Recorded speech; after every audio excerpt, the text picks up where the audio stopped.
Mr. Brokaw, as you know, was the anchor and managing editor of the NBC Nightly News with Tom Brokaw from 1983 until he retired this past December. He is a consummate newsman at a time when some of us wonder whether there's a future profession in that. He has won every major news award, lots of Emmys, the DuPont Award, the Peabody Award. He was NBC's White House correspondent during Watergate, a floor reporter at the National Party conventions, a reporter on civil rights, the anchor of the Today Show, and on the scene around the world, bringing us the major news story of our generation. What's next for Mr. Brokaw, we might hear tonight. He contemplated that question last December at the time of his retirement and told Outside Magazine, "I was thinking of getting a big hog, growing a ponytail, and getting a tattoo." We're waiting, Mr. Brokaw. Now, moderating tonight's discussion, we plan to have with us NPR's senior correspondent, Juan Williams. You know, the magic of radio is that people never quite look like what you think they're going to. So I'm going to pretend I'm Juan Williams. Juan was caught on the runway in Washington, D.C. His plane has landed. He's on his way here. So we'll do a switch. I'm sorry for the disruption in the middle of the forum, but we didn't want to keep you waiting. We wanted to hear as much from Mr. Brokaw as possible. So please welcome Tom Brokaw.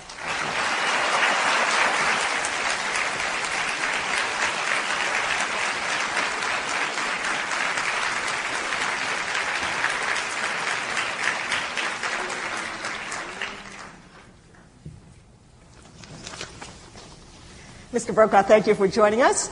On the way over, you mentioned to me that you had actually been to the Solomon Islands. We actually, that was so evocative for me. I actually remember when Jack Part did that documentary, and then he also had live on the program the surviving crew members from PT-109.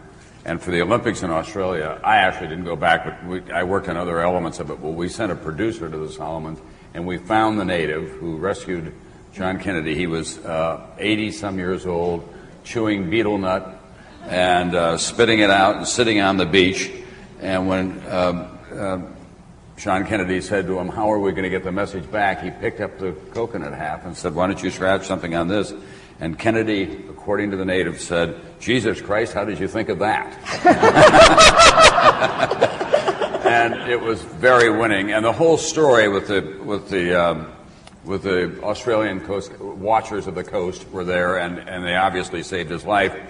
So we ran it at great length during the Australian Olympics, and then I gave it to Caroline so that she could share it with her children, so that they would know about their grandfather and another passage in his life. And I gave it to his brother as well, Senator Kennedy. And it was a very warm and I think probably emblematic story about the peril that so many people went through at that time, especially as they were scattered across the Pacific.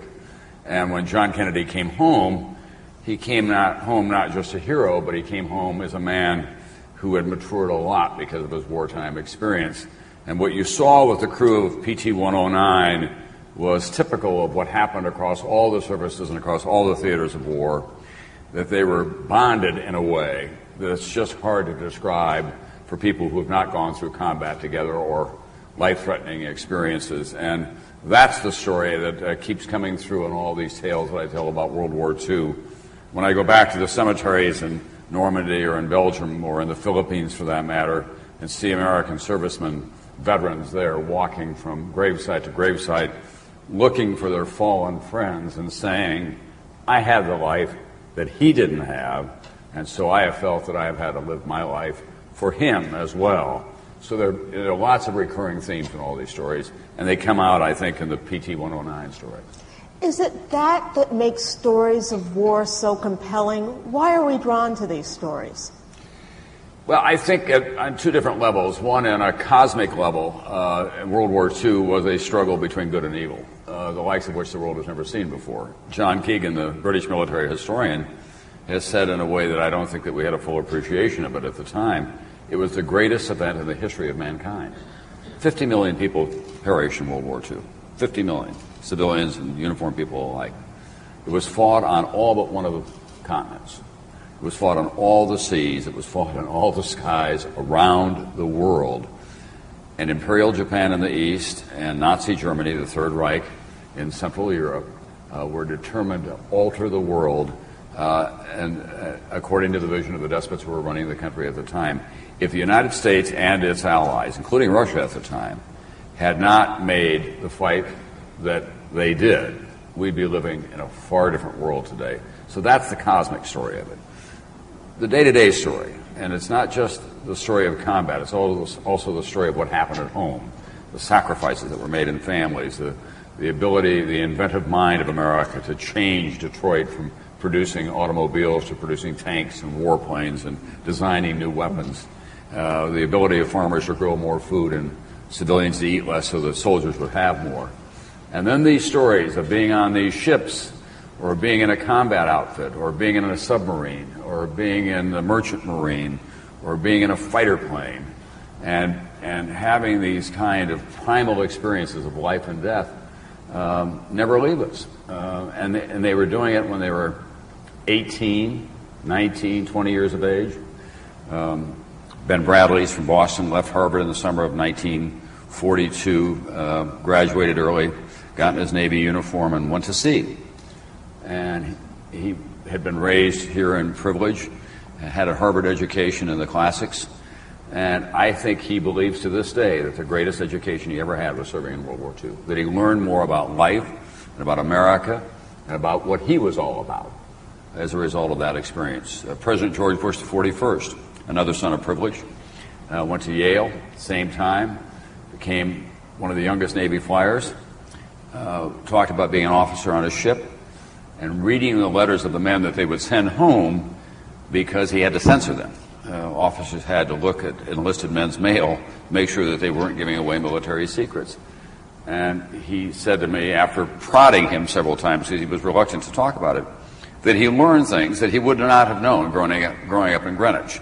He learned about life in small-town America, or about the struggle to keep a marriage together, or financial difficulties that people were having.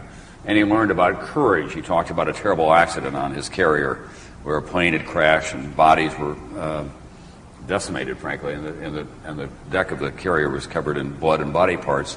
And he said, we were stunned into horror, and the crew chief took one beat. He said, clean it up, we got to keep going here. And he said he learned about leadership from that moment. So there are untold stories, and I must say they keep on coming. I keep thinking that I've heard them all, and then I'll hear another one and another one, either small or large. So it was an epic event. It was, I think, really history turned on that war in many ways, and it produced a generation of leaders in this country, beginning with President Kennedy, but a lot of others who came back, ran for Congress, ran for the Senate, ran for governor, ran for president. You know, war brings out, obviously, as you show so beautifully in your book, extraordinary qualities in ordinary people. I wonder about your characterization of this as the greatest generation. What was so special about this generation compared, let's say, to our marvelous troops who are in Iraq today? I have two easy answers to that. The first one is, that's my story and I'm sticking to it.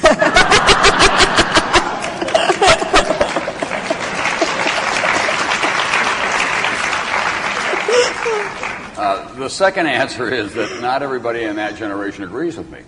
Andy Rooney, who's become a really good friend, keeps saying, I don't think we were the greatest generation, Brokaw. I don't know where you get off calling us the greatest generation.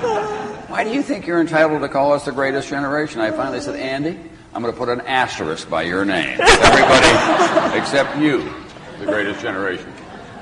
I've thought it through. And I've argued with distinguished historians like Arthur Schlesinger, who's in the book, and others, and they say, Arthur said the Founding Fathers. I said, yeah, they were all white males and they let slavery go on. Others have said the Civil War generation. I said they tried to divide the country. This generation came of age in the Great Depression, which is a great trial in America. I'm a product of that time. My parents really thought they had no hope in the 1930s. My mother was a bright young woman, graduated from high school at 16. College was $100 a year. There was no way that she could go to college. Her family had lost their farm, moved to town, and she was working for $1 a day at a restaurant and glad to have that kind of a salary. My dad had dropped out of school and the third grade. He had great skills as a construction equipment operator. But they just every day lived with deprivation and sacrifice and sharing and putting one foot in front of the other and not having any hope except that maybe the next day it would get a little bit better. They go all the way through the 30s like this. And just when there's some hope that the economy now has righted itself, and under the brilliant leadership of Franklin Roosevelt, that the country is going to have a better time, then we're in a world war. And in 1938, the United States was the 16th military power in the world. Our military was on its backside, frankly. Poland had a greater army than we did at that time. Dwight Eisenhower in 1938 was a colonel. In 1944, he was a general leading the greatest invasion in the history of warfare. And we turned as one in this country, politically and militarily and culturally and economically, to meet the threat in two different oceans, one across the Atlantic, one across the Pacific, and to prevail. Weren't perfect by any means. They let racism go on too long. They were too slow to acknowledge the place of women in our lives. But when they came back from the war, this generation, they began to address those deficiencies in American life as well, and to expand the freedoms of those who'd been left behind for too long. So I think you look at them at the end of their lives and you say to yourself, I don't know of another generation that measured up in terms of greatness like that one. They were imperfect. They had flaws. There were people, I said at the time that we dedicated the World War II Memorial in Washington, look, there were the layabouts and the shifty guys, and there were the con men and the criminals even in their midst. But they didn't define that generation. That generation was defined by young men and women who came from very modest circumstances, answered their country's call in one form or another, and came home and didn't ask for credit for what they had done, and they had given up 4 or 5 years of their lives. My wife's father was in uniform when Pearl Harbor was attacked because he was an ROTC student and a physician. And he went to war 5 days after she was born, and she didn't see him for 5 years. He was with the 34th Infantry Division in North Africa and all the way through Italy. And she, very few letters home because they couldn't get mail. And they had no idea. She lived with her grandparents, didn't know her father until she was 5. So these were very difficult circumstances. When I was growing up, my father had been in World War II, and he was regarded, we were taught that these people were heroes. When we saw amputees on the street, we were told these people were heroes. And then the war in Vietnam came, and we were taught the military was terrible and these people were not to be respected, taught just by the lessons of many people in the street. I think your book has gone a long way to turning America around in its attitude. And I'm curious what your thought is about that and how you look at how Americans viewed the military because of the Vietnam War. Well, I was deeply troubled by the Vietnam War. I was troubled by the policies and by the deception and the duplicity of the leaders who led us into that war, and I lost one of my very closest friends there. And had my brother, I didn't go, my brother was a Marine in Vietnam, and every day was sheer terror for us in the year that he was absent. But I never lost my regard for the military during that time. They were again doing what the military is supposed to do, following the orders of the commander-in-chief. And I never held them responsible, collectively, if you will, for all that went wrong in Vietnam. And I also happen to believe that the denigration of the military has been slightly overblown. There was a man who recently spat in the face of Jane Fonda because he said when he came back from Vietnam, they were lined up in Los Angeles at the airport to spit on him. I was a correspondent in Los Angeles. I don't think that ever happened. I think that might have been in his imagination. But, there are very few signs that people actually got spat on when they came back. Now, there were people who were on the fringes of the anti-war movement who went way too far in their criticism of people in uniform. I do think that first the military corrected itself, that it learned from Vietnam more than the rest of the country did about what was necessary institutionally in the military to get it back on even keel, and they worked harder at discipline and getting the best people that they could into uniform and training their officers in a new way, a new and more effective fashion. And as a result, And the voluntary army that we have now, I believe it's probably the best military that any nation has ever produced anywhere. And I do think that there's a danger, however, that we're disconnected from our military now because they are volunteers. And unless you have somebody in the military, you don't feel like it's your responsibility necessarily. Should we reinstitute the draft? Do I think what? We should reinstitute the draft? You know, I don't think that'll ever be politically possible again. I don't think it's the worst idea. I mean, I grew up in the time of the draft. I was ineligible for the strangest possible reason. I had flat feet. I wanted, because of John Kennedy, I wanted to operate a PT boat. And I got recruited by a Navy officer in South Dakota. All of my other friends were in Army or OTC, and I wanted to go in the Navy, come to Newport, run PT boats. And I went down, passed all the physical parts of it until they got to me and they looked at me and said, "You have really flat feet." And I said, "Yes, I'm an athlete." And a lot of them said, "Well, we can't take you."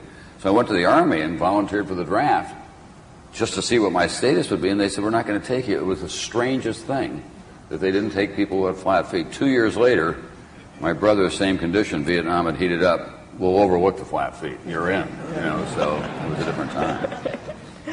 I'm curious, you mentioned just now about John Kennedy being some sort of a source of inspiration to you. I gather he's somebody that you never met, but I'm curious what impact his presidency had on you. I saw him briefly. I was in Omaha. He came to the Strategic Air Command headquarters, and he was godlike in a way, for my generation. And I grew up in South Dakota, real working class environs, but I had real ambitions about seeing the rest of the world. And the idea that this handsome, dashing man from this robust family with this distinctive accent and these stylish ways and that beautiful wife, these were not your father's candidates for presidential office. This was a whole new generation. This was a fresh, strong wind blowing through American politics. And the vigor, as he used to describe it, that they brought to the presidential process and to campaigns was exciting for those of us out there. It was very romantic to have somebody like that who seemed to be someone that you could aspire to. I mean, it's not that we didn't admire, certainly we admired in our household Harry Truman and Franklin Roosevelt, but they were of a different generation for me. I could kind of think I could connect to John Kennedy. I'd like to be like that someday. And I think a lot of people felt that across political lines. It was interesting. It was the first time that we had two veterans of World War II running against each other. Then that became the norm. And then that broke off. And now we have great confusion about the place of veterans when they're running for office. I want to bring you up to the present for a moment just because of a reference you just made. You said across political lines. There's not a lot happening these days in Washington across political lines. And I'm curious your reaction to that. You were White House correspondent for years. You've covered Congress. The rift seems incredible to me. Well, one of the things about the Kennedy era, the 1,000 Days of Camelot, that a lot of people forget about is that how pragmatic he was politically. That he knew that he'd won narrowly against Richard Nixon, and that he did not see it, as this president has, as a mandate to go off and do things, this president in the first term especially. That he was very cautious about how he was spending his political capital at that time. He was cautious in places where a lot of people wanted him to be bolder, for example, civil rights. But he was moving the country in a way that he always knew where the center was. And I think that what we're missing now is a political center in national politics. And I think there's a litmus test if you're a Republican and a litmus test if you're a Democrat. And if you don't meet that litmus test 1 through 5 in both parties, then you're not welcome. And that leaves out too many people who may have a more conditioned view of some of the hot-button issues of the day, choice, gun control, taxes, or whatever they may happen to be. But unless you're lined up precisely, as the parties now demand that you are, and especially the people who manage these campaigns, then you're not welcome in Washington. And I think that we're then less than the sum of our parts at a time when we need to be more than the sum of our parts. Do you see any solutions? I think it takes a bold figure to break through that, and I'm not sure who that is. I think that the country is sending very strong signals that they're not happy that they don't like the gridlock and the distractions. A perfect example was the Terry Schiavo case. When that consumed Washington and congressional debate until the country, by a margin of about 60-40, said, enough. We have procedures. They're in place. The courts have ruled. This is not a political matter. It's a family matter as well. Move on. And then suddenly the moral indignation went away in a hurry. We may see it again. The latest NBC News Wall Street Journal poll this past week is the country has been watching the filibuster debate.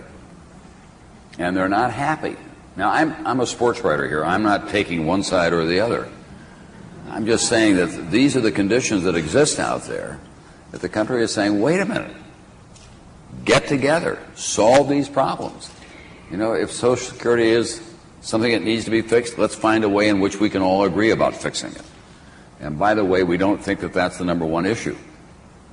Healthcare probably percolates much more to the top.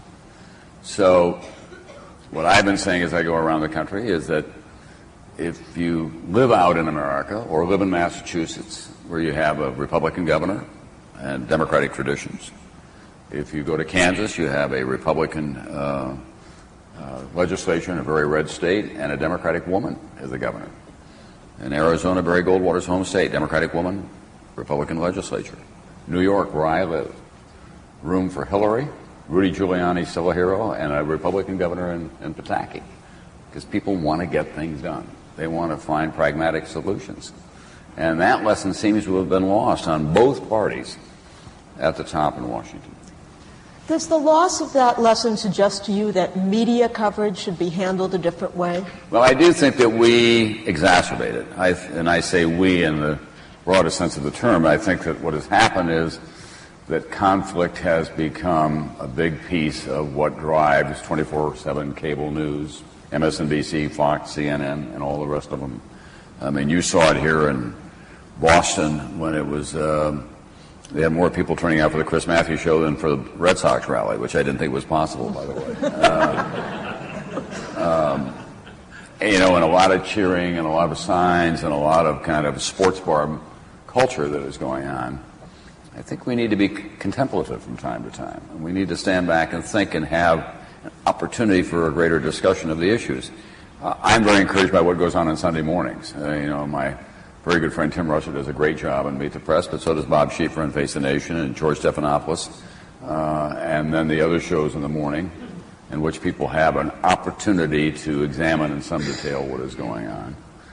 And we need to get beyond the idea that just because someone has decided to run for public office, make a declaration, that they're automatically guilty of something.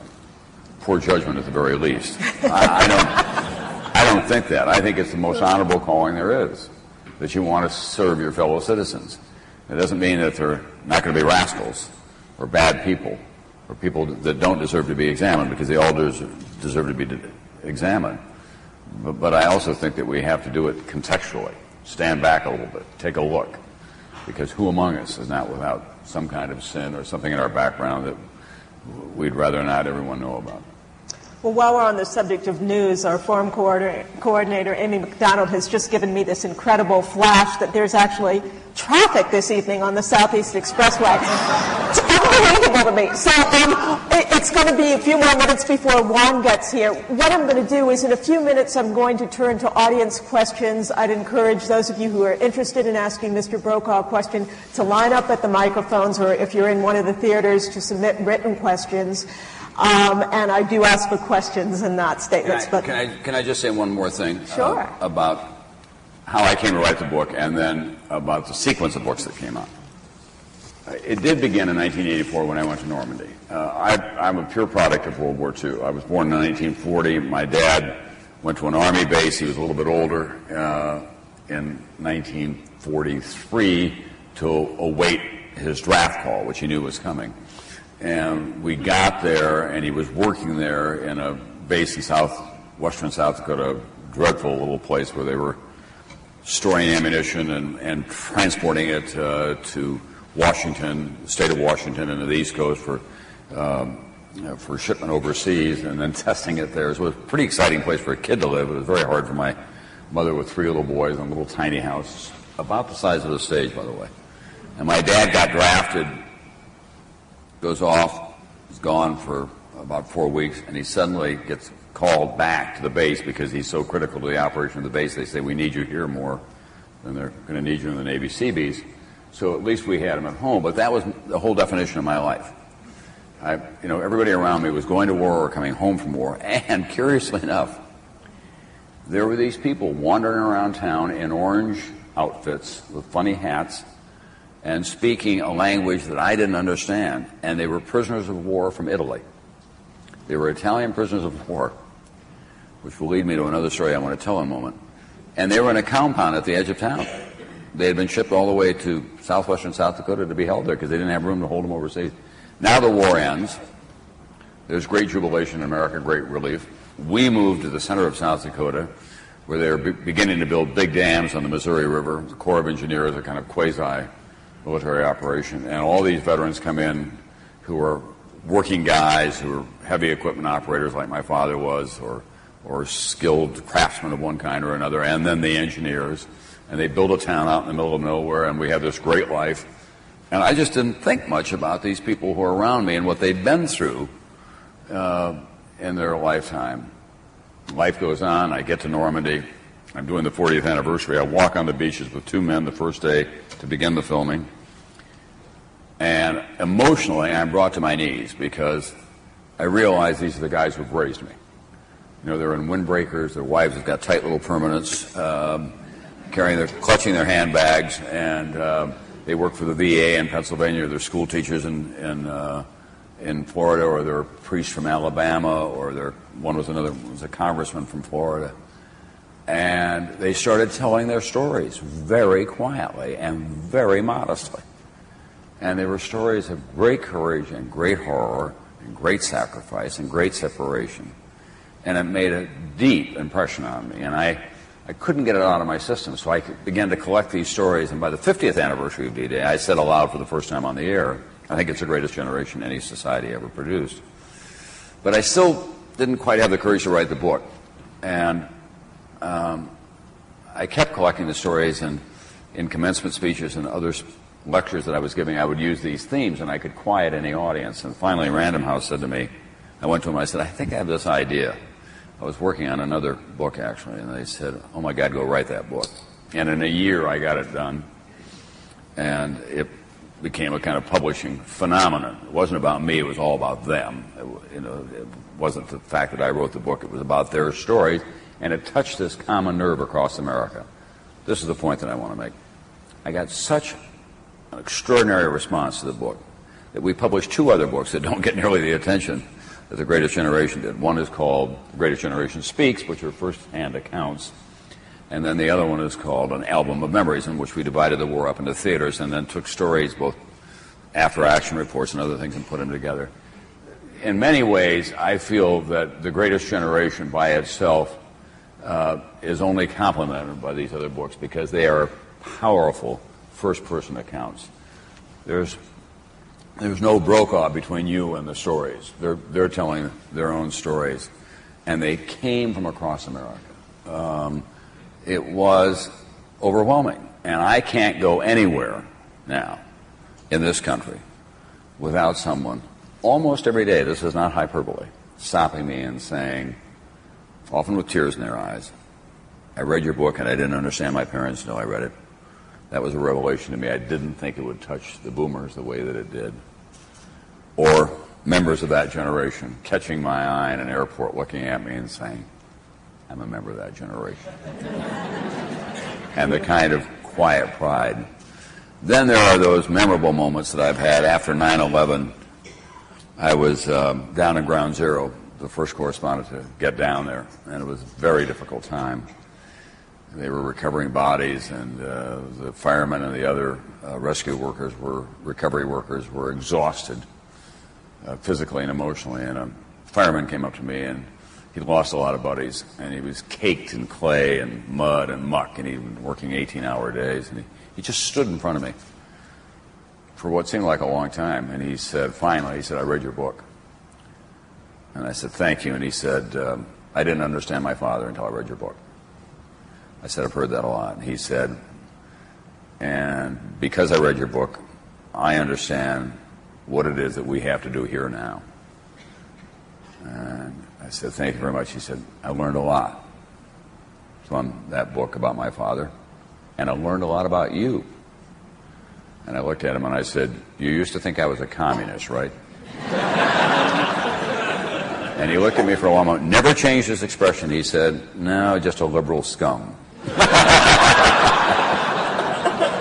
And we shook hands and walked away from each other. While we're waiting for people to come to the mics, and please do, we're eager for your questions.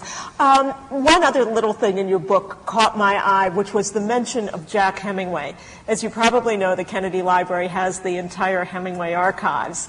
And I'm curious, I would love to hear a Hemingway story from you. I know you live in Hemingway land now. The story about Jack Hemingway was Papa Hemingway's son. And by the way, Andy Rooney tells this marvelous story about Andy Rooney went into Paris when it was liberated. He was working for the Stars and Stripes, and he was on the outskirts of Paris the morning that they were moving into Paris. And 20 feet away from him was Ernest Hemingway, who was going in as well, was a war correspondent. And Andy wasn't crazy about him. It turns out he was a difficult man. Why is that not a surprise somehow? But Andy loves to go back to Paris every year and drive into Paris the same route that he took when they liberated it, when he was with the Stars and Stripes. And as he says with great pride, when he gets to the Arc de Triomphe or Champs-Élysées, and he's stuck in traffic and he's a little uncertain, and the French began honking their horns at him, he rolls down the window and he says, I was here before you were. And then goes on. The story about Jack Hemingway came, I'm an enthusiastic fisherman. He was a great, great fly fisherman, and we ended up in a fairly disappointing Russian fishing camp under very difficult circumstances a few years ago. And Jack began telling me these stories about his World War II experience. He was an OSS officer. He jumped behind the lines in France with a fly rod in his backpack, telling his commanding officer it was a radio antenna. And he wanted to go fishing in France while he was fighting the war. And he was wounded and captured by the Germans and held prisoner of war, had a very distinguished war record, much braver than his father in many ways, and came home from the war and was a bellhop at the Sun Valley Resort. Think about that. Ernest Hemingway's son, because he was in love with a girl there, it didn't work out, and he was adrift. He didn't know what to do with his life. And he made his way to Cuba to see his father. And they had this memorable reunion in Cuba, drinking a lot of martinis and talking about his future. And Jack went back in the Army after that. Now, these were the kinds of tales that were just bubbling up across America. And as I said earlier, they come to me in waves to this day. The story that I wanted to tell a moment ago, which was about African American soldiers and especially Japanese American soldiers as well, and the uncommon courage that they showed. When Danny Inouye was in the 442nd, he was from Hawaii. He was a Japanese American citizen. Pearl Harbor happened. He rushed down, patched up a lot of people. And then when they started sending his cousins to internment camps in mainland America, he volunteered for the 442nd, heavily decorated combat outfit in Europe. He led an assault on a trapped National Guard unit from Texas in the mountains of Italy and should have won the Medal of Honor on the spot. It took 40 years for him to catch up to him. Lost his arm in the process. Went to a hospital in Battle Creek, Michigan, where he lay side by side with two other wounded veterans that he had not met before. One was from a small town in Kansas who had been badly shattered by his own combat experience, and the other one was from a fairly well-connected and wealthy family in Michigan who could have gotten out of combat but chose to be in it. And these three young men bonded there in that hospital, and they talked about what they were going to do with their lives. And they could have easily have said, I've done my share. Put down my arms, I'm going home, I'm going to raise hell, I'm going to have a good time, I'm going to worry about me. But they decided night after night in these discussions that they should get into public life and run for office. And they had a reunion in the Senate. It was Inouye, Bob Dole, and Phil Hart, who was known as the Conscience of the Senate, after whom the Hart Office building is named.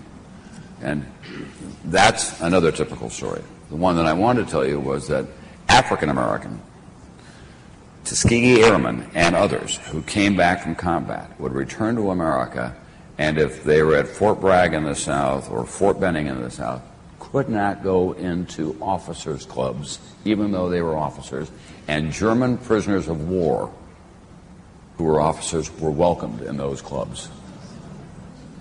And these men staged a protest in the case of the Tuskegee Airmen, and they were court-martialed, and it was later overturned. The lesson is about them, for me, they didn't give up on the country. They didn't walk away. They didn't say, this country has turned its back on me, I'm turning my back on this country. They went back to their communities, suffered the indignation of segregation and racism, and kept working hard to make sure the next generation, the generation that came of age in the late 50s and the 60s, would have the strength to go to the streets and turn this country around on the issue of race. So it's all of that connective fiber that I think makes us a great generation. You know, few people have chronicled that next generation better than Juan Williams in his biography of Thurgood Marshall, in his book, Eyes on the Prize. So fresh from U.S. Airways, I'm happy to turn it over to Juan. Thank you, Al. Okay, thanks. I see you good. Are you going to talk a little bit now about media, or do you want to go on? Whatever you want to talk. They have some questions, I think, that I'm going to turn this around so I can hear the questions. Or whatever you want to talk about. Well, I think this is your show. But before we go to the audience questions, I think lots of people would be interested in talking a little bit beyond the book about your experience in media and where you think we are today in American media. We talked about that a little bit while you were sitting on the runway. Okay. You got me. I think it's a mixed message. The metaphor that I've been using is that when I first came into the business, there were really only two planets in the sky when the sun went down, CBS and NBC. I like that. I worked for one of the two planets. Then ABC came along and became much more of a player in news. I'm talking electronically. There were always a vast array of newspapers. And then we had what I call the Big Bang of media. We created a new universe. Ted Turner with CNN, and then Fox and MSNBC and CNN and all the other outlets, all talk radio across America, the internet. That's a good thing in a free democracy, to have lots of choices, because those choices also include the BBC and C-SPAN and Jim Lehrer for an hour every night, and NPR, which is greatly expanded. What I say is that consumers of news have to be as selective about the news that they're getting and where they're getting it from as they do about where they buy their groceries or their prescription drugs or their cars or their tires or their gasoline. You have to be aggressive and be informed. Now, having said all that, there is far too much copycat reporting, too much frenzy, too much chasing the same sensational story. If I never hear another moment about the Michael Jackson trial, I'll live a lot longer.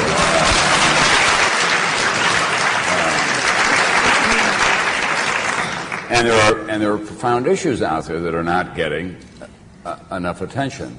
We have these discussions at NBC every day. So what I think is that we're an industry in transition. I really do. Now, what about your counterpart, Dan Rather? His career seems to have ended on a down note. Yours ended on such an up note. That story about President Bush and his service in the military seemed to have backfired on Rather. Would you agree, or do you think that CBS really did their job properly there? Well, what I think about this is, and I have to say at the outset that Dan, Peter, and I represent a very small fraternity, and we had a really high regard for one another. And before Dan ran into that difficult patch, there were a couple of dinners in New York for me as I was getting ready to leave because I'd made my decision much earlier. And Peter really summed it up best when he got up one night and said, you know, a lot of people ask, are you friends? And in fact, we are, because we don't see each other very much. But what he also said, and which we all three agreed on, is that we all made each other better at what we did because we were so competitive. And we happened to be in the cockpit when there was so much going on around us, the fall of communism and the changes in America. To get to the Dan Rather story, CBS made a mistake in my judgment. CBS News did. And took too long to acknowledge that it had made that mistake or that it had grave doubts about the authenticity of the documents. I read the whole report, the internal document. I talked to others about it. But I also believe that Dan's entire career ought not to have been judged by that one story. And that there is a tendency in America now, left and right, to kind of form a jihad against somebody that you get in your line of sights. And so talk radio and internet and bloggers and commentators pile on, so to speak, and make a good deal more out of it. Every news organization I know has been through a trial. Newsweek just went through one. New York Times was a pretty conspicuous case. The Boston Globe has had its own cases. Time Magazine has been through them. The Washington Post went through it, as you know. So we've all been through these kind of difficult times. I think, frankly, that journalists are a lot better at saying we made a mistake than politicians are, and acknowledging it. And I think that the country, it's always been my experience, is got a longer view of these matters than we're inclined to give them credit for. That when I left Nightly News, I said I only had one obligation every day, which was to get it right. And when I didn't get it right, I let you know that as quickly as I possibly could. And I was always grateful for your forbearance. Because I think the country sees this as a continuum, and they don't believe that we're infallible, just as we shouldn't believe we're infallible. Now, your successor is Brian Williams, and you have been very gracious to Brian, but at the same time, it's the case that the audience seems to be declining for nightly news in general. Do you think that phenomenon in American life where people over dinner would tune into this common story as told by an authoritative anchor, be it Walter Cronkite or Tom Brokaw, do you think that day has gone in this new media universe? I think it's been greatly altered, because you have so many choices during the day. You know, and you see that reflected in the evening news broadcasts now, in the way that they're organized. You know, when I got into the business, you know, you pick the 10 most important stories of the day and kind of run them in a row and then run something like Charles Carroll at the end or a feature story of some kind. Now when we come on at 6:30 at night in the East or 5:30 in the Midwest or, you know, delayed by 3 hours in the Pacific time zone, people are read in. They've been at their office computer or they've been listening to all news radio all day long, or they have seen in many instances very complete local newscasts before you get to the network newscast. So I believe that what we have to do is work harder at value added, as I describe it. Be distinctive, be better at what the others do, and find those big themes that people really do care about that are not getting the attention from the other parts of the day. You know, we still have the most professional staffs, and we still have the resources and the budgets to do things. I'm going to Iran on Monday morning. I've just gotten back from Afghanistan and Pakistan and Saudi Arabia working on a war on terror documentary.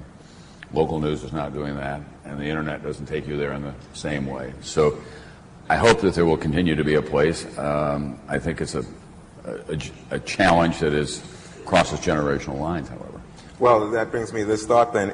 Is it the case that the American public, as you know it, now hears the same stories in the same way as they did a generation ago, or is it that everybody hears the story from their political perspective, their racial perspective, their gender perspective, and we're becoming split in terms of being news consumers? Well, one of the things that's happened is that when you talk about the glory days of Huntley Brinkley and Walter Cronkite, people tend to forget that they were real phenomena. There had never been anything like that before in America. I remember listening at home to the radio to Edward R. Murrow, or Lowell Thomas, but these were distant voices for 15 minutes at night. Suddenly they were on television, Walter Cronkite, and taking you to places you'd never been before, and listening to David Brinkley's distinctive style, summing up what had gone on in Washington. It was transformational for me. Now people have grown accustomed to it. And I think that we have to keep adjusting to their conditioning, as it were. They outrun us. I was just out at Microsoft yesterday, and a man in a van, we were being moved from one side to another at a conference about the future, and he showed me a personal computer, camera, and cell phone that was this big. And he could pop that open and go to the internet on it, and read the news, and it was an instrument that everybody will have before too long. Well, we can't pretend that that doesn't affect what people think at 6:30 at night. Been there, done that. So how do we make our claim on them? And I think the thing that we have to do is be more serious, be more resourceful, be more investigative, and be more original. And that there is too much, as I said earlier, of kind of copycat reporting. What do you think is going on with newspapers? Do you think newspapers are suffering through the same phenomenon of declining readership because there's this broader range of sources of information? If you take the publishers of great newspapers like the Globe and the Post and the Washington Post and the New York Times and the Chicago Tribune and the Los Angeles Times, they've got migraine headaches. They've got diminishing circulation. Classified ads are down because people are spending their money on the internet, and they're wondering what their place in the future is. I don't have an easy answer for them. My own guess is that it will be some kind of synergy between the internet and traditional forums, and that you'll have to find a way to get across the platform. I got up this morning in Seattle and read the New York Times online. And I actually kind of enjoy reading papers online because it's more efficient for me in a way. I miss the tactile experience, but it lays out there and I can say, I'll just go to that story and I'll get to that one, and then I'm not distracted by other things that are happening. So how they then form a profitable entity out of that, I don't know. Let's go to the audience and take some questions. I suppose people should line up at the microphones. Please let us know who you are, and as always, try to keep the questions pointed so that Mr. Brokaw will have a maximum amount of time to respond. Please, go right ahead. My name is Jack Simons. Every day there are fewer survivors of the greatest generation. I happen to be one of the fortunate who are still surviving. In that time and place, we never had any questions about whether we should enter into military service. You just did it. It was obvious. Today, the question of whether one should be in military service perhaps gets looked at differently. Mm-hmm. I served in submarines in the Pacific for several years, and those few survivors who served on the Pilot Fish still keep in touch all the time, although more from a distance than close at hand. One of the things that I have difficulty with, and I think others of my generation, is what's going on in Washington today. Why do we have such a tremendous conflict between the right and the left and nothing in between? And what happened to the great country we put together? What has happened to our management? Help me to understand what we did wrong. Thank you.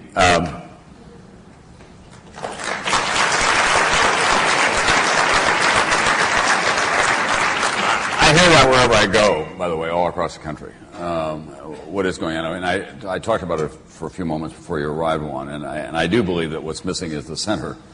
One of the characteristics of these people that I wrote about, your generation, is that they came home and, for example, that story I told about Dole, Inouye, and Phil Hart, two Democrats and a Republican.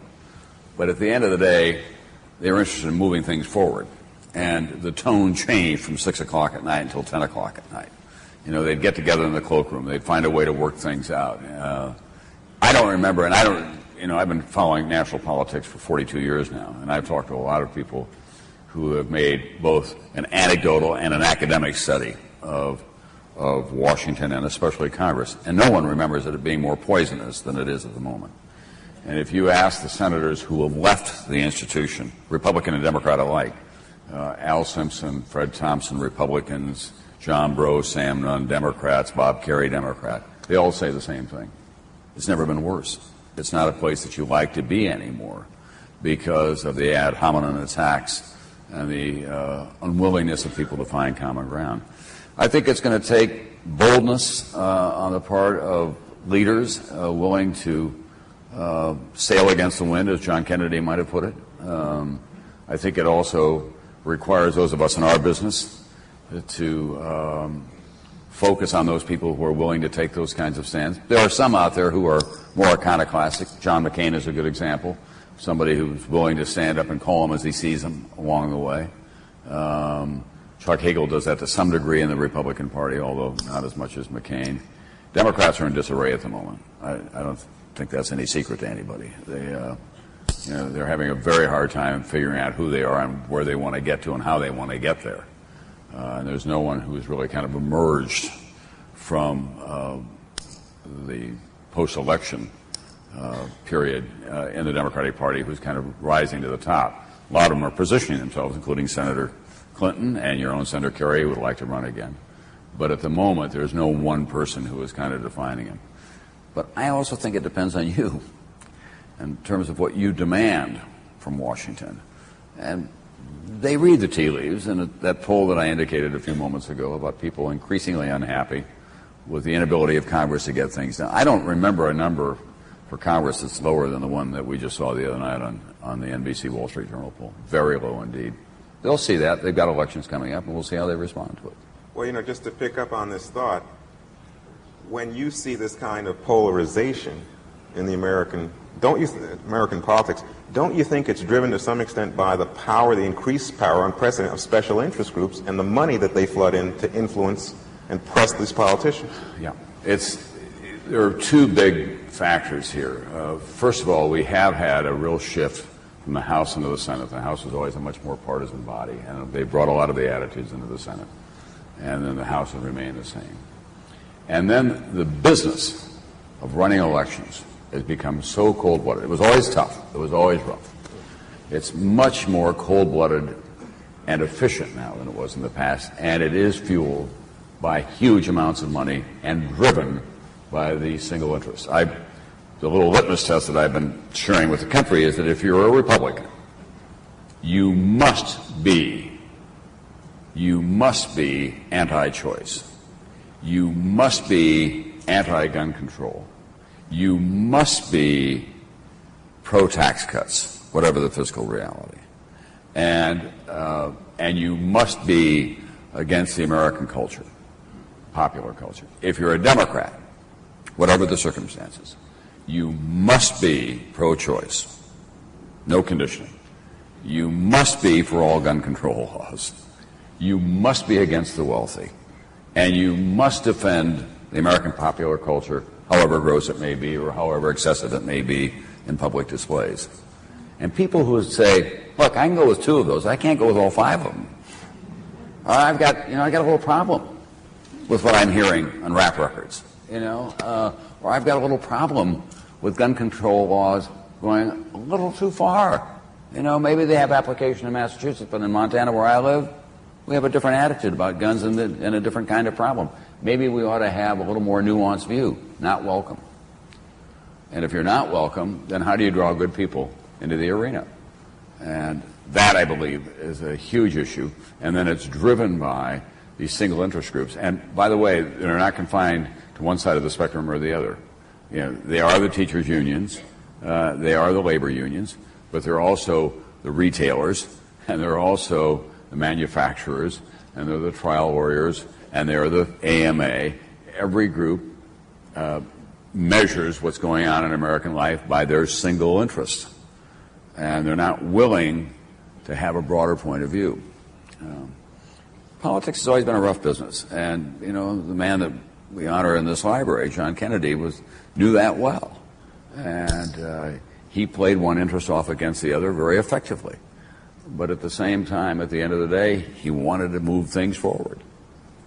By the way, are you a Democrat or Republican? I've never been registered in either party in my entire life. I've always been registered, declined to state. And I'm an agnostic. I see appeal in both parties. I think, for example, I think that the president came to this too late, but I think the idea of indexing and Social Security and entitlement programs is something that ought to be explored. I think just from a pragmatic point of view, that's something that ought to be explored. I've never believed that the federal government was a demon, on the other hand. I grew up in a family that my dad worked for the federal government, for the Corps of Engineers, and Franklin Roosevelt and government policy saved my family's life in the 30s. And, living where I do in the American West and seeing U.S. forests and national parks and highway systems and what they do for the economy out there, and price support systems for grain farmers, I know that the federal government has a huge role in our lives. It's in many ways the glue that keeps us all together. But you're a good friend of Tom Daschle, as I recall, is that right? Well, yes, I am, but I know everybody in South Dakota. I was just introduced by Conrad Burns at a national park thing. He was a Republican senator from Montana, for example. And I've known all the Republicans. I knew Bill Janklow well when he was governor of South Dakota. It's a tiny state. There are 750,000 people. I'll tell you one quick story about this because it came up yesterday. I was at Microsoft yesterday working with Bill Gates and others on this Microsoft CEO leadership conference they have. I was doing some interviews for him. And a few years ago, we invited Bill Gates to go to Watertown, South Dakota, where Microsoft had put in libraries computers and paid for the internet connection so that the public could have access, those who didn't have computers at home. And it wasn't getting a lot of attention, and it was really kind of the 21st century version of Carnegie with libraries. It was making the internet available to everyone. So I met him out there in Watertown. Now, I have not lived in South Dakota in 43 years. But the moment I step back in the state, they just kind of look at me and say, when are you coming home? What are you doing back there? And this was a town where I played against them in basketball, and I still had friends who lived there. It's up in the north central part of the state, in the northeastern part of the state. So Bill and I flew into Watertown from separate directions. We went to the library. It was really very touching because there were people who were looking for jobs on the internet. Had lost their jobs, or they were looking for new opportunities, and they couldn't afford to have a computer at home or internet access. There was a young girl who was communicating with her father, was serving on a ship in the Arabian Sea. They didn't have a computer at home, so we were doing that and talking about how this has become, in a way, the connective tissue for America. Then I said, because as you probably know, in Seattle, coffee is the culture, and it certainly is at Microsoft. I said, there's a farm woman downtown who was a widow. Her husband had been killed in a farm accident, has opened a pretty good coffee shop, with cappuccino. Let's go down there, and we'll finish the interview there standing at the coffee bar. So we did, and half the town came in, as you might expect. There's Bill Gates and Tom Brokaw standing at the coffee bar in Watertown, South Dakota. And we finished the interview, and he's very engaging in talking about coffee consumption in America and everything. We finished the interview. He goes on to Seattle. I go on to Montana at this point to go fishing, and I woke up at 5 o'clock the next morning. This is a true story. Having grown up in that state and knowing the ethos of small-town America, I woke up and I thought, we did not pay for the coffee.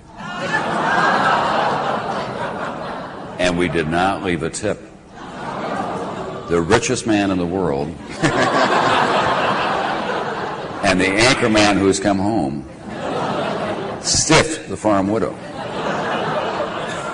So in a panic, I picked up the phone. I called the producer who was with me, who was back in New York by then. I said, Eric, did we leave a tip? No, it was all on. I said, Eric, we're dead meat. By 8 o'clock that morning, it was on the internet. Tom Brokaw and Bill Gates were in Watertown, South Dakota, and they stiffed this woman. Well, she got a very healthy That's right. I got to tell you. Well, the power of the American media. Please. Thank you. This is a twofold question, media question. If both of you want to comment, that would be great. As you mentioned, we do have much broader access to a whole range of news information and sources. However, and that is our responsibility to figure out what that information is and what's accurate, et cetera. However, it does seem that more and more major outlets are owned by fewer and fewer corporations. So could you comment on the consolidation of the media ownership of journalism, media ownership of some of these outlets as it relates to journalism and to our democratic future? The second part is, could you comment on some of the recent concerns raised by the new head of the Corporation for Public Broadcasting, and if his criticisms are you see as valid or politically motivated, recent criticisms about NPR and PBS, or if they mean something else, or just what your thoughts in general are on that? Thank you. Well, now, NBC is owned by GE. Yeah, but NBC used to be owned by RCA. That was a big corporation. It was a defense contractor. It owned Hertz for a while, and carpet companies, a lot of other companies. It was owned by a big corporation. Bill Paley did not operate a grocery store on the corner when he owned CBS. It was a huge corporation. And in those days, you talk about consolidation. There were only two networks. They were both owned by powerful economic interest. And they controlled the 5 largest television stations in America at that time as well. I think that corporate ownership of large media has gotten about as far as it should go. I am, and I'm maybe arguing against my own corporate interests here, but I don't believe that we should own any more television stations in America. I think that NBC owns about a third of the market share now, and that's probably enough. I think that there is a tipping point, frankly. In the newspaper business, Boston Globe used to be independently owned. Taylor family, now the New York Times owns it. The Chicago Tribune has been buying up a lot of newspapers in America. They probably saved the LA Times when they bought it, on the other hand, because it was in disarray and financial difficulty. So there are advantages to corporations, big corporations with deep pockets, owning these media outlets as well. When 9/11 happened, Jeff Immelt, the chairman of GE, had been on the job for 5 days, succeeding Jack Welch, your fellow Bostonian now. And he came to the newsroom. Now, think about this. This guy was succeeding this legendary figure as the chairman. He's on the job 5 days.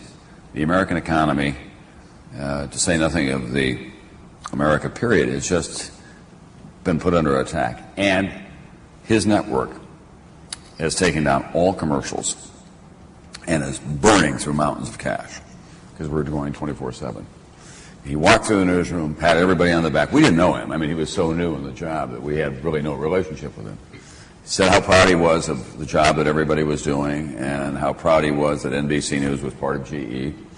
And, it gave everyone a lift. And I walked down the hallway with him, and I said to him, look, I know what's going on here, how much money we're spending, but this is what we do and this is what we have to do. And he said, he stopped me. He said, don't go there. I worry about that. You worry about the news. Just go do what you need to do.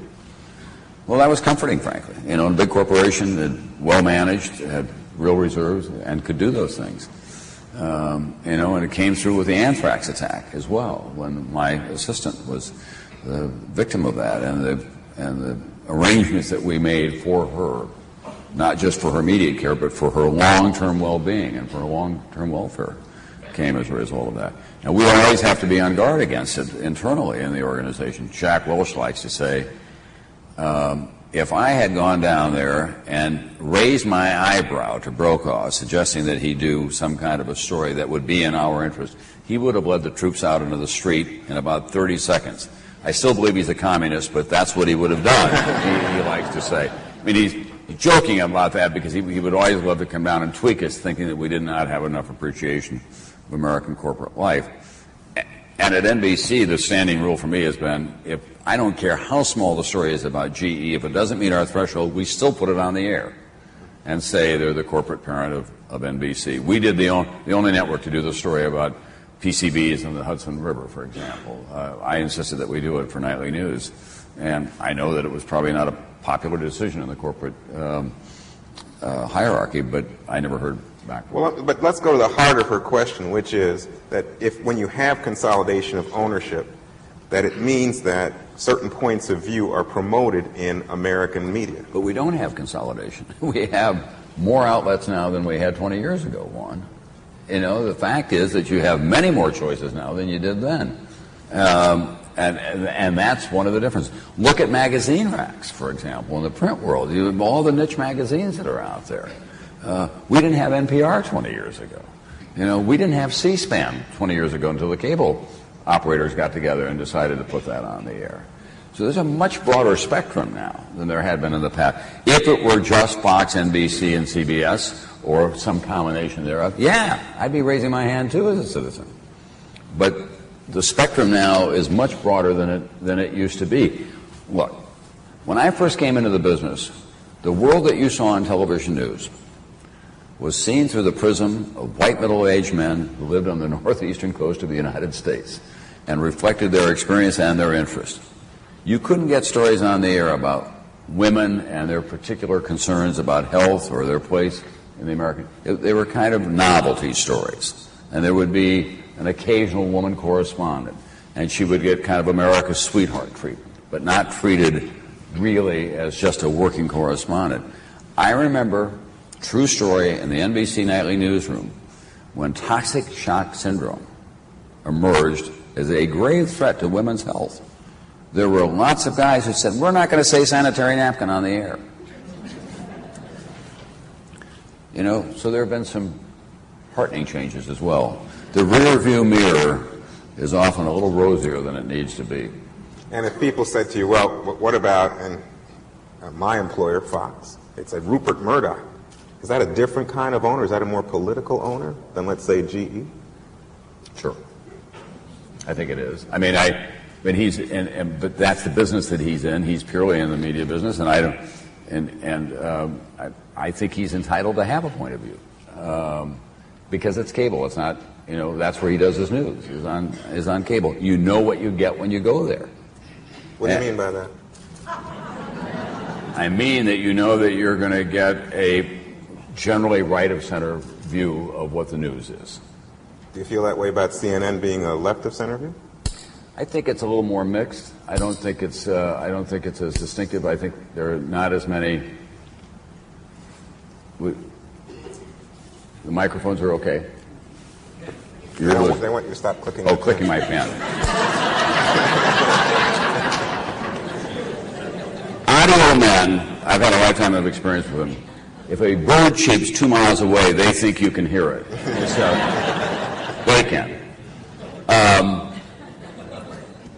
Yeah, I think that there are more conservative commentators, for example, on Fox than there are, you know, on CNN.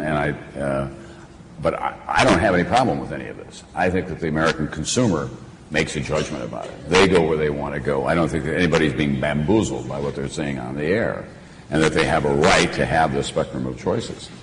And then the second part of the question had to do with the Corporation for Public Broadcasting, now run by Ken Tomlinson, who has lots of complaints about Bill Moyers, especially Bill Moyers' show, now off the air now, and the whole notion that PBS has been a servant of the left wing in the country and needs to come back to the center. He also has some complaints about National Public Radio.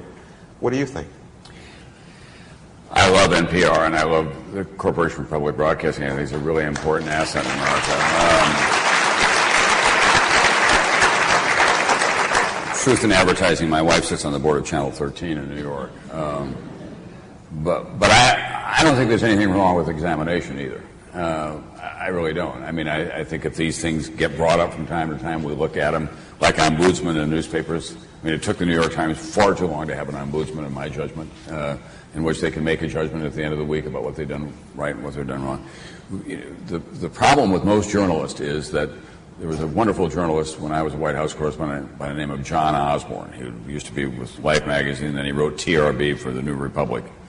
And he was a garrulous guy, but a really wise man. And he would say at the end of a particularly rancorous day in the White House during Watergate, and there were a lot of them, he'd say, you know, journalists have glass jaws.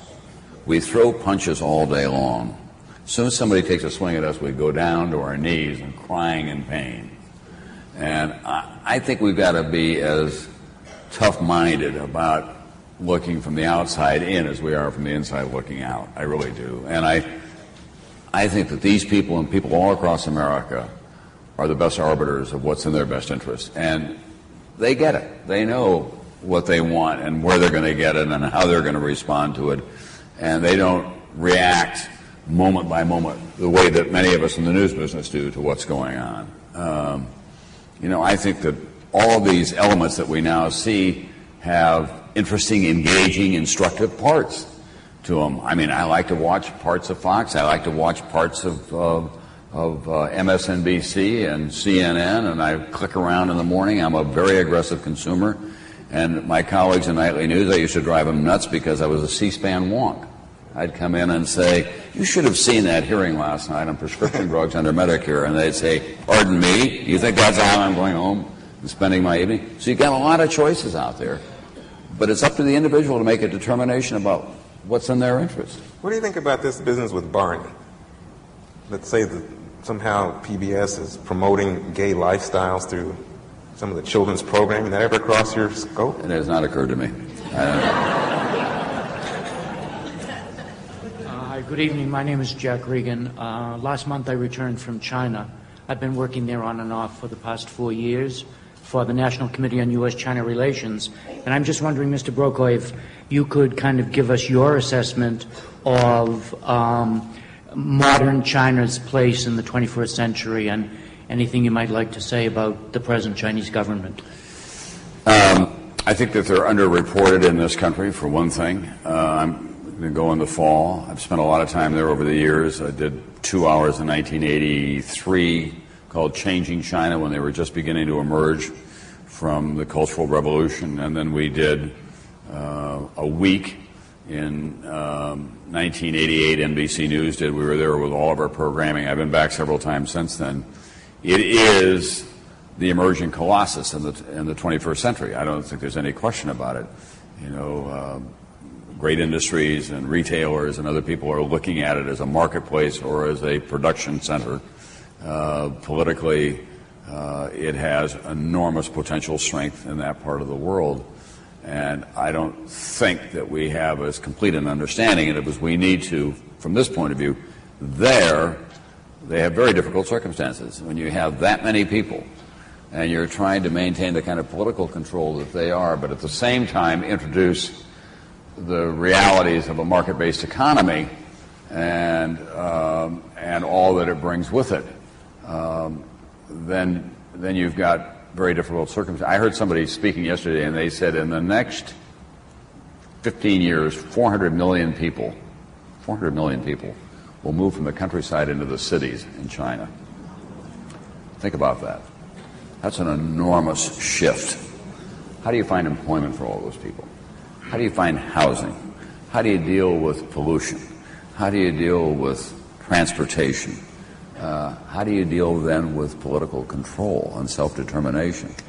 So the seismic shifts in the world are pretty profound at the moment. One of the worries among many is that they become a military opponent for this generation.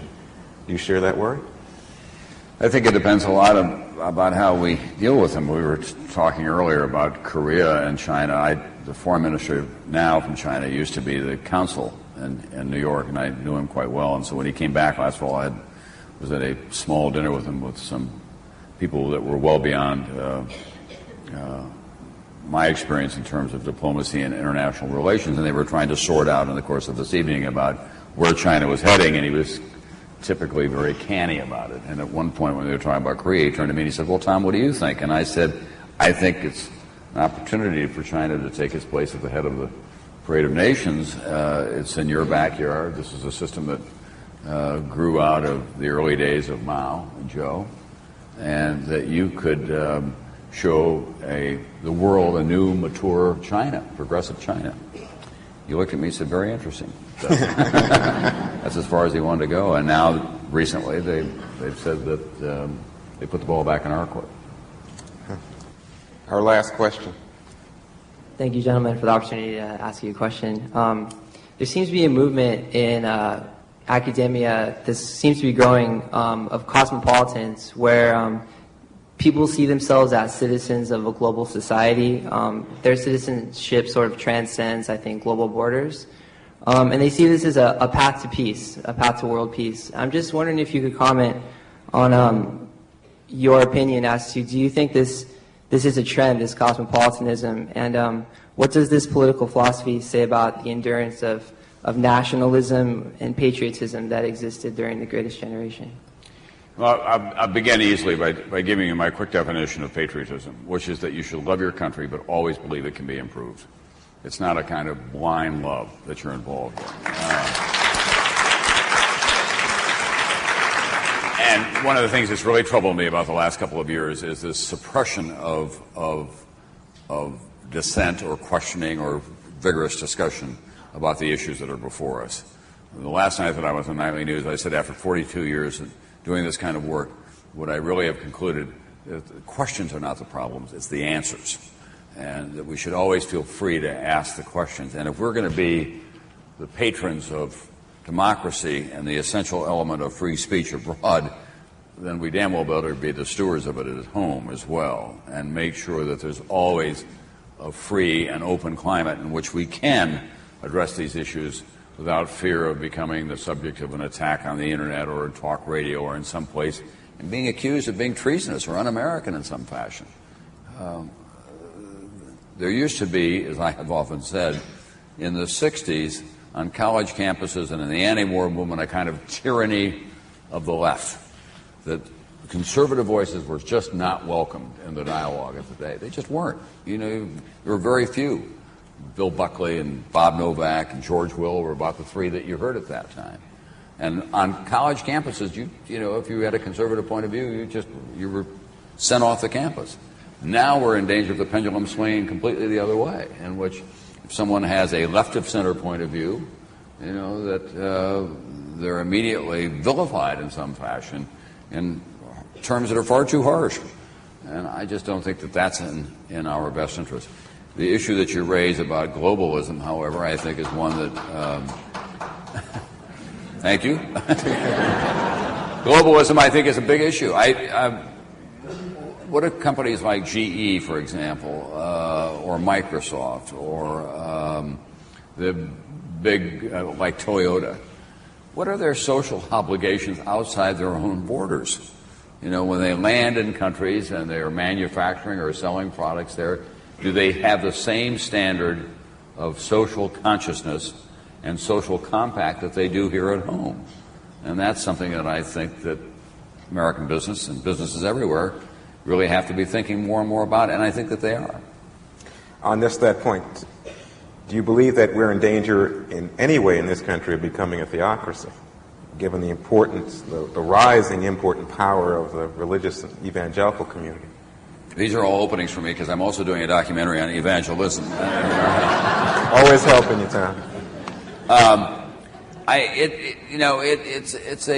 It's an important development in American life. The place of faith and faith as a kind of political theme in America, and the imposition in the eyes of a lot of people of faith as one more litmus test in political life. And I don't think we're by any means at the end of it. I'm fascinated by it, about what are the roots of it? How did it take hold? Why are people moving toward large evangelical churches? I think I know some of the answers. Last fall, we took two couples in Missouri, one from St. Louis, a left-of-center urban couple, two lawyers, and then a couple from Springfield, Missouri, who were members of a big evangelical church who grew up in rural America. And we kind of put them together and had them spend some time together talking to each other to see what they could learn from one another. And at the end of the dialogue, it was pretty encouraging about what they were learning. But they had not been talking, not just those two couples, but the two groups. But the couple from the evangelical church, I said to them at one point, do you think the National Democratic Party takes you seriously? And the guy said to me, I can't even go there. He was wounded in a way by how he'd been treated. His faith was very important to him. And she said, no, they don't. They don't think about what's important to us. And a lot of these people are moving there because they find sanctuary there. They find common values, and people who share their views. And even though it may not be entirely compatible with their economic interest, they're reassured by what they're finding in that movement, and they have strong standards that they want the rest of the country to hear about. Then it always becomes a matter of the imposition of those standards on everyone else, and that becomes one more litmus test. But it does require a greater dialogue. Before we ask Deborah Leff to come up and conclude this session, I think lots of people would be interested in you. What's next for Tom Brokaw? You talked about some of these documentaries that you're making. Do you have any other books in mind? Do you want to retire? What do you want to do? Well, my family's getting ready to make a T-shirt for me. It says, I'm not retired, I'm shifting gears. Because everywhere I go, people say, how's retirement? And I say, I got to go back and take lessons in it because I'm not doing very well at this time. I have been trying to shift gears. I wanted, after almost 25 years in that job, and I loved every moment of it, and it was a great privilege to have it. I wanted for myself to get decoupled from having to be in the same place every night wherever I was in the world at 6:30. I also wanted the next generation at NBC News to have the same opportunities that I did. And I was determined to go off and do long-form programming, which I'm involved in, and to write books on my own time. My mistake was, and everybody warned me about this, was that I overcommitted on a couple of fronts. 8 months ago I would say, I'll have a lot more time, I can agree to do that. I love these kind of evenings because I couldn't, we've gone right through 6:30. I couldn't have done that before. So I love being here and having interaction with people, and I'm working on another book. And what's it about? It's about, if it all holds up, and I think it will, it's about what I call, broadly speaking, the class of 1968. That was a defining year in my life as a young reporter. It was a difficult year for America, a terrible year in the eyes of a lot of people, and it changed the country profoundly. Bobby Kennedy was killed, Dr. King was killed, Tet happened, Czechoslovakia was invaded. It was the full flowering of the counterculture movement. The drug culture really began in about 1968. The mores of the country changed in a lot of ways. And what do we think now? We've been through it. What are the consequences of it? People who lived through that, what are their conclusions? How did it change their lives? People are very eager to talk about it, I must say. And I was just with Andy Young the other day in Atlanta for about 3 hours, and that was a hugely important part of my life. I was in Atlanta in the 60s and would see them regularly and cover the civil rights movement in the South, and it was stunning to me to hear Andy Young say, it's kind of the sole surviving inner circle of the inner circle. Jesse Jackson was not nearly as close as Andy was to Dr. King. And Andy said two things. He said Martin would be amazed by what's happened in Atlanta, the prosperity in the black business community and so on. And he would be appalled by what's going on with the black family and the absence of progress. And Andy, for his part, said, I am astonished by how many young African-American people in this country, and for that matter, white Americans, have no idea who Martin Luther King is. Those were terrible, terrible sacrifices that were made, and they've kind of disappeared into the mist of history for too many people. So that's what I'm working on, and I'm enjoying every moment of it. I get some fairly tough calls from my daughters saying, come on, Dad, slow down a little bit, but it's just not my nature. So. Deborah?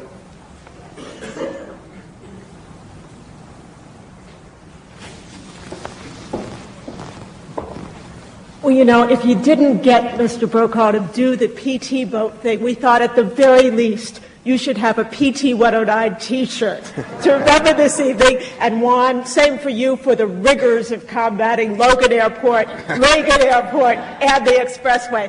This has been a fantastic evening. You've been a very patient audience with the unpredictability, and I really want to thank Tom Brokaw and Juan Williams. I have one...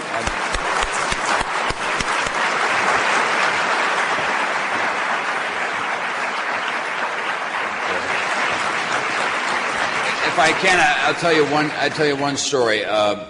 I've been here on many occasions, and I was here for the opening of the library, then I came back for the rededication, and in fact, I was the master of ceremonies for it. And on that occasion, when Jackie Kennedy was here, and John was here, and Caroline, and other members, all the members of the family, I said, President Carter came as well, and I said at that time, looking at the White House press corps, of which I'd been a member, I said, in fact, on August 17th, 1962, the day that Meredith and I were married in Yankton, South Dakota, President Kennedy made his only visit to South Dakota as President of the United States. So we shared, in effect, the headlines in the local newspaper.